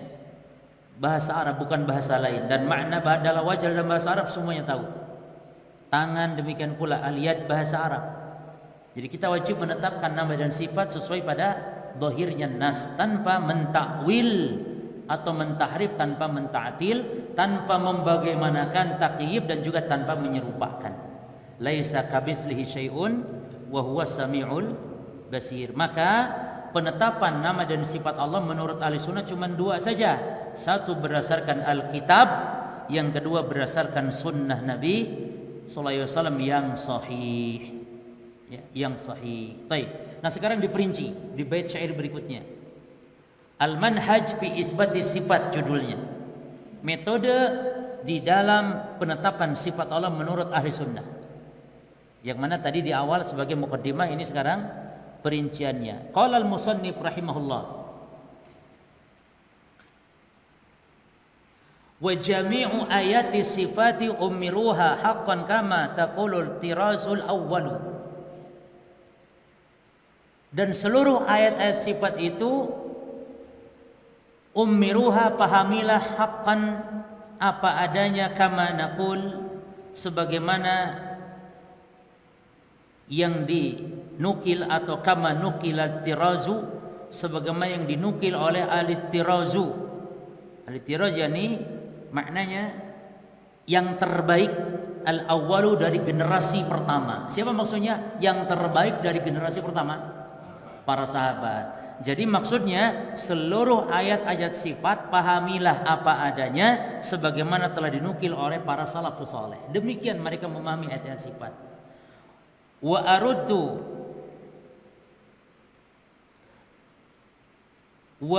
ahdatuha illa nuqaliha, ya.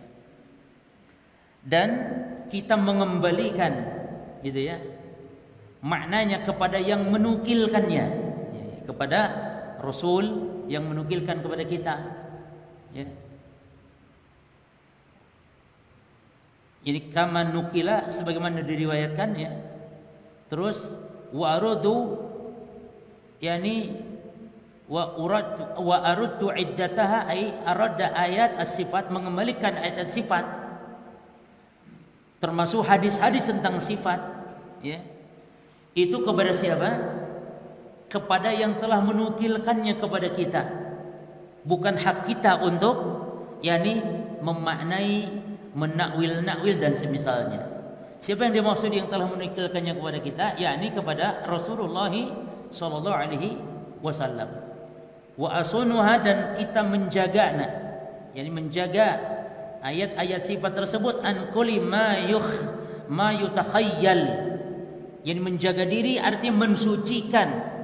Menjaga itu maknanya dari setiap yang dihayalkan, yakni membagaimanakan, menyerupakan, itu makna dari ma yutakhayyal, ya. Sebagaimana orang-orang yang menyerupakan Allah dengan makhluk, menghayalkan, membagaimanakan, ya, atau menserupakan itu. Kita tidak menghayal-hayalkan bagaimana dari sifat-sifat Allah Subhanahu wa taala. Jadi makna dari dua bait syair ini bahwa muallif Imam Ibnu Taimiyah rahimahullah menjelaskan manhaj ahli sunnah wal jamaah di dalam penetapan sifat itu ada 3 prinsip dasar. Yang pertama apa? Al-isbat, menetapkan. Ini tidak menetapkan, ya, kecuali apa yang ditetapkan oleh Allah dalam Al-Quran atau oleh Nabi sallallahu alaihi wasallam dalam hadis. Yang kedua, at-tanzih, mensucikan dari lafaz tadi, wa asunuha, ya, menjaga berarti mensucikan, ya Allah, sifat-sifat Allah dari sifat-sifat kekurangan atau sifat-sifat serupanya dengan makhluk. Maha suci Allah. Jelas jemaah ya? Nah, yang ketiga, perhatikan jemaah, perkataan mu'alif di sini, dan kita menjaga dari setiap khayalan-khayalan, berarti maknanya at-tam'u, ya, an idraki haqiqati as-sifat. Jadi kita menahan diri dari ingin tahu tentang hakikat sifat dengan cara membagaimanakan. Enggak boleh. Hatta seorang muslim, jangankan bertanya bagaimana sifat Allah, hatta seorang muslim mengandai-andai dalam hatinya enggak boleh, harus diam. Enggak boleh. Gimana ya wajah Allah itu, kayak gimana ya? Hatinya padahal enggak boleh, cepat istighfar. Karena kita enggak tahu. Ya. Hanya kita wajib mengimani nama dan sifat Allah sesuai dengan ditetapkan Allah dan Rasulnya. Ini tauqifiyah, menamai Allah tauqifiyah, enggak boleh kita menamai. Adapun kalau dalam bab pengkhabaran itu bisa aja sesuatu menjadi boleh. Karena perhatikan, nama Allah ada 2, ada yang makhluk dinamai juga dengan nama Allah yang boleh. Contoh Aziz, contohnya Rahman. Ini nama Allah namun makhluk boleh juga dinamai dengan nama Allah ini.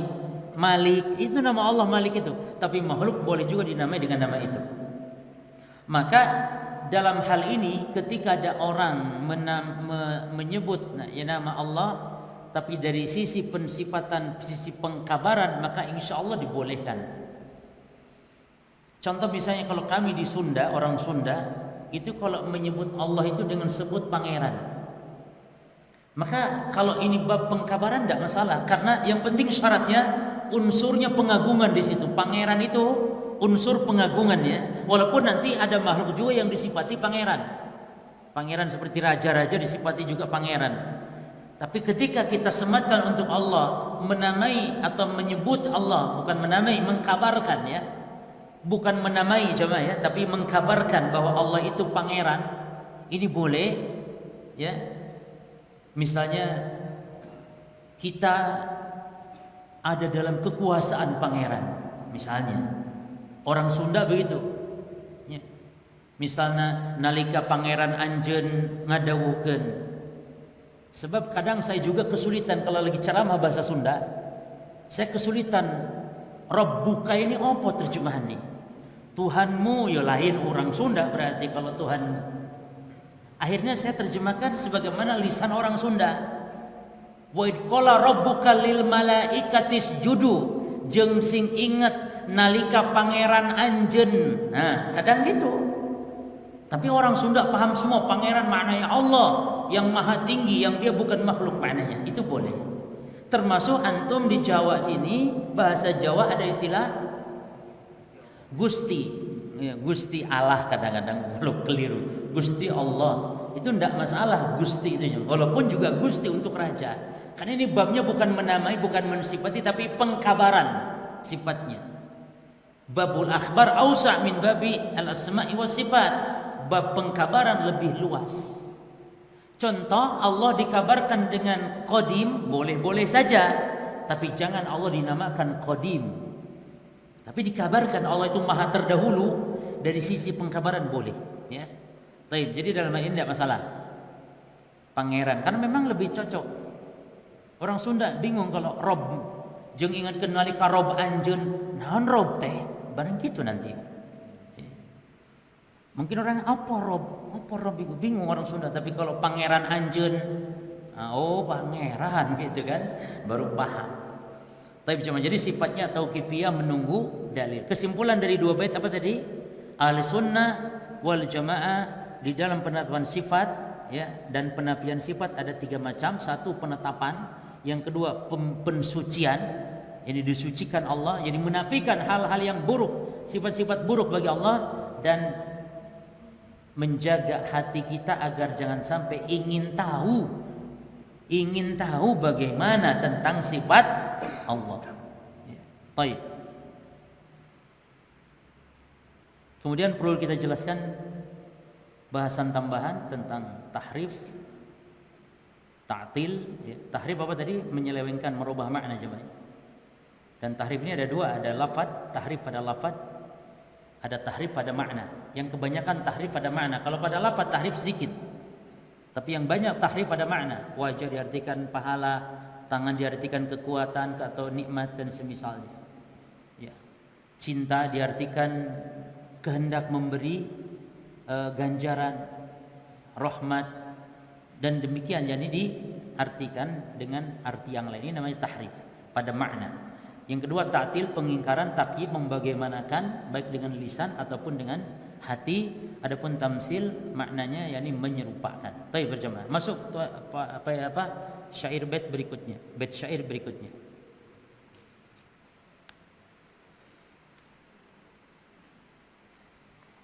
Wujubut tamassuki bil kitabi was sunnah. Di bait syair ini mu'alif membahas tentang kewajiban berpegang teguh dengan Alkitab dan Sunnah dalam beragama, wabil khusus dalam penetapan sifat. Masih ada kaitan dengan bait syair sebelumnya. Baik, qala al-musannif rahimahullah qubhan liman nabada al-Qur'ani wara'ahu wa idza istadala yaqulu qala al-akhtalu. Sangat buruk tercela yang melemparkan Al-Qur'an di balik punggungnya. Namun ketika berdalil dia mengatakan telah berkata al-akhtal. Sangat buruk orang seperti ini. Al-Quran ditinggalkan, tidak mau dijadikan dasar, giliran berdalil telah berkata si Akhtal. Akhtal itu siapa? Akhtal ini penyair orang Nasrani. Akhtal ini syairun Nasrani yang hidup di zaman pemerintahan Bani Umayyah. Pemerintahan Bani Umayyah. Nah, di antara pendalilan orang-orang Asy'ariyah dalam penetapan sifat, di antara pendalilan mereka para jamaah adalah pendalilan ucapan si Akhtal ini. Bukan Quran, bukan hadis, bukan kalam ulama, tapi perkataan si Akhtal, yaitu dalam sebuah bait syair, ya, di mana ketika orang-orang Asy'ariyah mengartikan istiwa dengan istaula, ya, istiwa diartikan istaula artinya menguasai aras. Karena kalau Allah di atas aras maknanya naik atau tinggi atau di atas aras, kata mereka ini tidak masuk akal, mereka tolak. Sehingga harus ditakwil, ditahrif tadi. Apa arti istawa? Diartikan menjadi istaula. Mana dasarnya? Dasarnya bukan Quran, bukan hadis, bukan kaul ulama sahabat tabi'in imam 4, bukan, tapi dalilnya perkataan si Akhtal. Siapa Akhtal? Akhtal yang telah mengatakan, ya, qad istawa Bishrun 'alal Iraqi min ghairi sayfin wala damin mihraqi. Itu bait syairnya. Ini bait syair karangan Akhtal tadi, orang Nasrani, penyair Nasrani. Sungguh Bishr telah beristiwa, ini telah menguasai di atas Irak tanpa pedang, tanpa aliran darah. Artinya Irak dikuasai oleh Bishr tanpa adanya peperangan.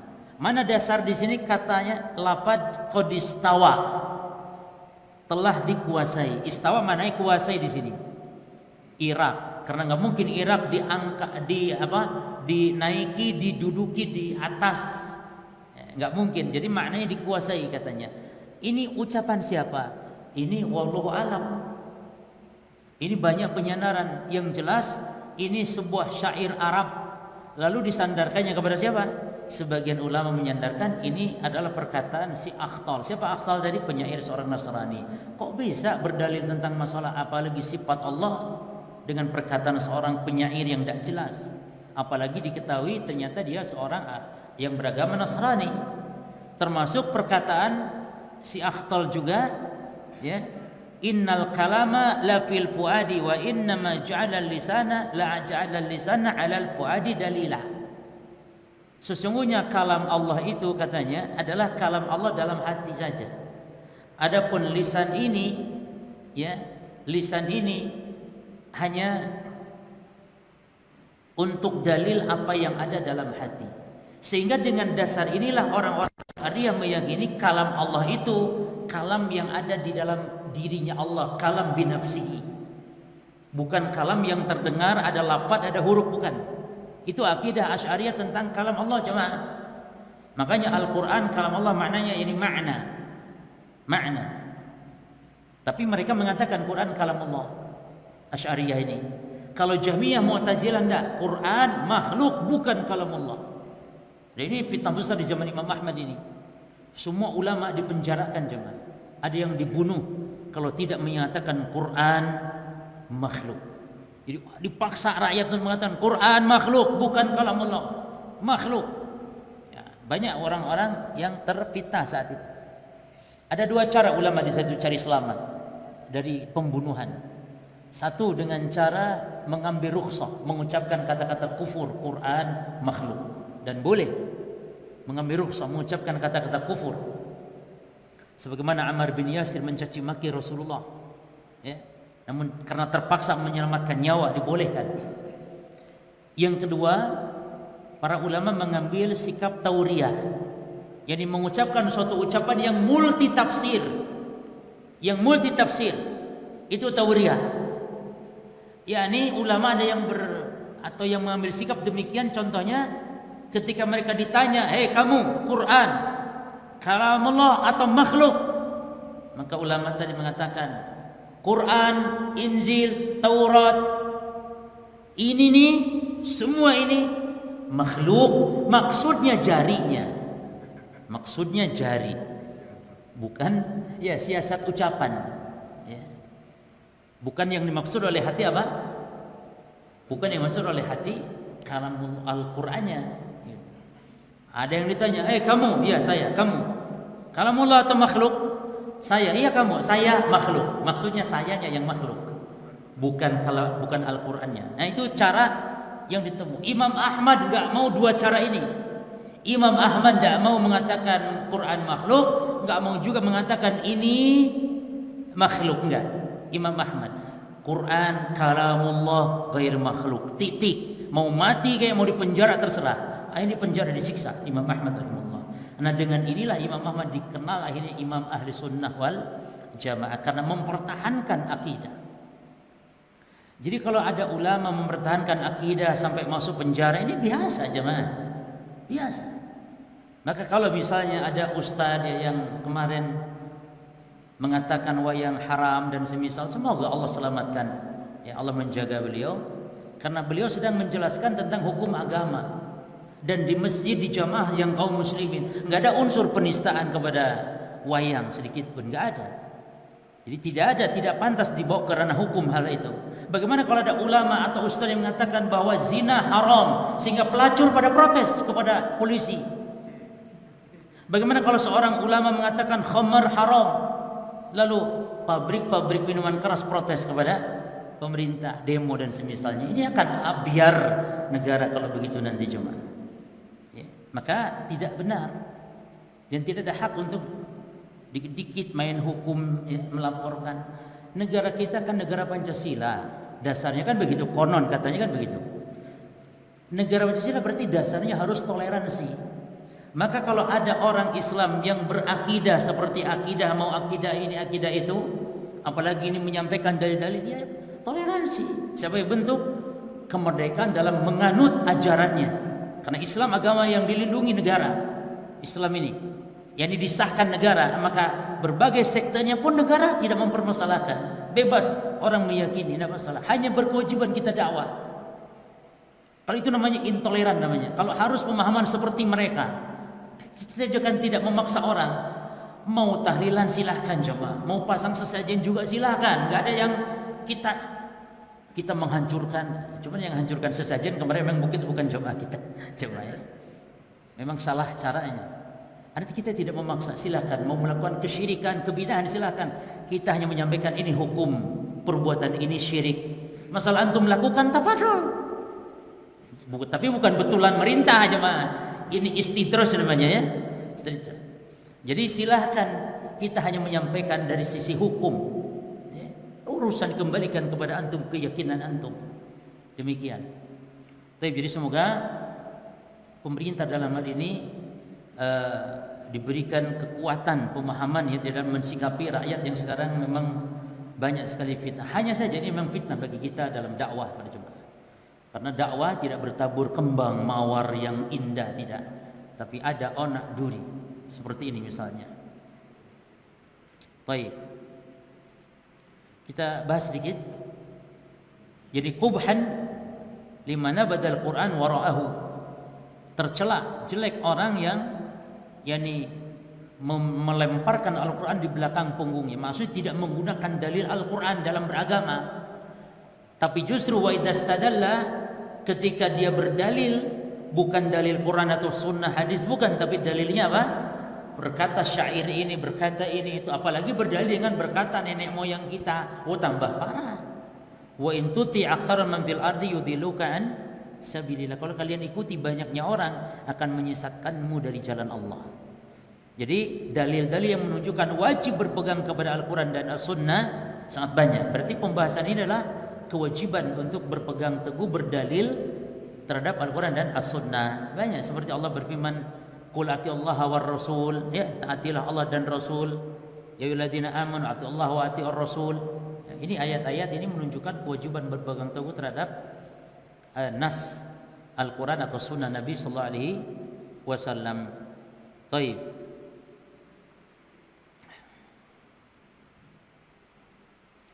Berikutnya ada pembahasan yang baru yaitu pembahasan tentang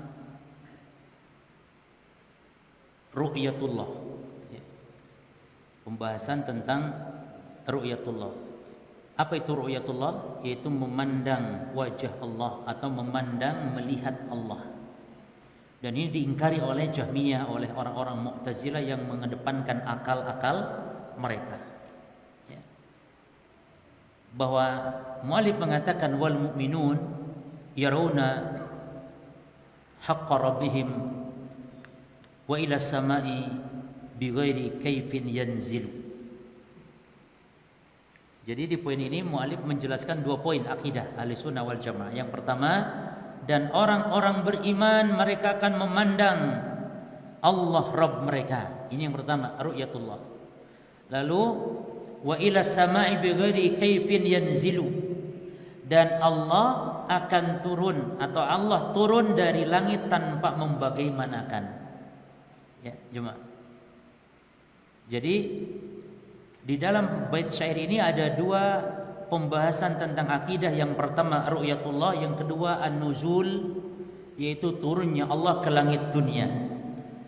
Pembahasan tentang ru'yatullah penetapannya dalil Quran pembahasannya. Adapun tentang nuzul pembahasannya hanya hadis. An-nuzul pembahasannya hanya hadis, yaitu Nabi bersabda yanzilu rabbuna tabaraka wa taala ila samai dunia. Bahwa Allah tabaraka wa taala akan turun ke langit dunia. Nah, itu hanya hadis. Adapun ru'yatullah itu dasarnya adalah ayat-ayat Al-Qur'an. Di antaranya yang pertama surah Al-Qiyamah berjemaah. Wujuhun yawma idzin nadhirah ila rabbiha nadhirah. Al-Qiyamah ayat 22 ayat 23. Dalil yang menunjukkan bahwa kita akan melihat wajah Allah Subhanahu wa taala. Kata Allah, wajah-wajah orang beriman di surga saat itu nadhirah, berseri-seri, ila rabbiha, kepada Rabb mereka, mereka memandang. Dan memandang nadhara kalau dimutaadikan kata sambungnya itu ila, maka artinya an-nadhar bil ain.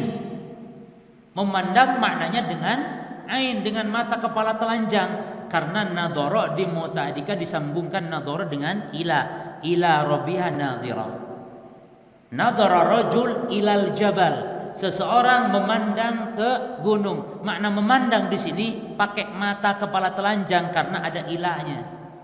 Tapi kalau nadhara ar-rajulu fi jabal, fi al-jabali, seseorang nadhara tentang gunung. Nadhara di sini bukan melihat dengan mata, tapi mentadaburi, merenungi, mentafakuri. Kenapa? Karena nadhara pakai fi. Tapi nadhara pakai ila, apa artinya nadhara? Pakai ila? Melihat. Nah, yang disematkan kepada Allah nadharanya itu pakai ila rabbiha nadhirah. Jadi an-nadharu idza udiya bi ila, itu antum tulis kaidahnya ya kawan. Ini sebuah faedah penting. Dalam surah Al-Qiyamah ayat 22 23, an-nadhar, lafaz melihat di sini dimutaadikan dengan kata sambung ila. Artinya kepada ila, maka sara hakikatan, maka maknanya adalah berarti mata kepala telanjang, melihat hakiki, yakni mata kepala telanjang. Dan ini ijma ulama ahli bahasa, gak ada yang khilaf dalam masalah ini. Sementara orang-orang Mu'tazilah mengatakan maksud nadhara atau nadhirah dalam ayat ini maknanya menunggu. Maka terbantahkan dengan sisi bahasa juga. Betul, dalam bahasa Arab nadhara bisa bermakna menunggu. Tapi ketika dimutaadikan dengan ila, tidak bisa diartikan menunggu atau mentafakuri. Karena dimutaadikan dengan ila. Ya. Dalam surah, dalil yang lain jemaah, dalam surah Al-Mutaffifin ayat 15. Dan ini pendalilan menurut Imam Syafi'i ya. Jadi pendalilan dengan cara bil mafhum, dari sebaliknya gitu, mafhum mukhalafah. Ya, jadi memahami dari sebaliknya. Ketika Allah berfirman dalam surah Mutaffifin ayat 15 bahwa orang kafir terhijabi melihat Allah, berarti mafhumnya apa? Coba. Orang kafir terhijabi dari melihat Allah. Terhijab, terhalang, tidak bisa melihat Allah selama-lamanya. Orang kafir. Berarti maknanya orang beriman, lawannya dari terhijabi, akan melihat Allah zatnya. Jadi orang kafir terhijabi. Kalla innahum ar-rabbihim yawma idzin lamahjubun. Yani orang kafir saat di hari kiamat terhalang melihat Allah. Maka mafhum mukhalafahnya sebaliknya. Ini pendalilan menurut Imam Syafi'i. Memang kadang benar, kadang salah pendalilan dengan mukhalafah ini. Jemaah. Contoh, Nabi bersabda, "Man kana akhiru kalamihi la ilaha illallah dakhalal jannah." Coba antum mafhum mukhalafahkan. Siapa yang akhir ucapannya mau mati itu la ilaha illallah, masuk surga. Berarti mafhum mukhalafahnya apa? Yang tidak mengucap la ilaha illallah saat mau meninggal masuk mana? Neraka. Nah, ini keliru. Keliru coba. Maka dalil mukhalafah ya seperti ini kadang tidak tepat. Tapi kadang tepat, kadang tidak tepat. Dan pendalilan yang kuat bukan dengan mukhalafah seperti ini. Dalil yang kuat dengan dalil mantuqiyah, mantuk. Mantuk itu dalil dengan bahasa yang tersurat dengan tersirat yang yang tersirat itu yang mantuk, ya. Jadi yang mantuk itu yang tersirat. Oh, boyo, apa kewalik? Nek tersurat apa coba?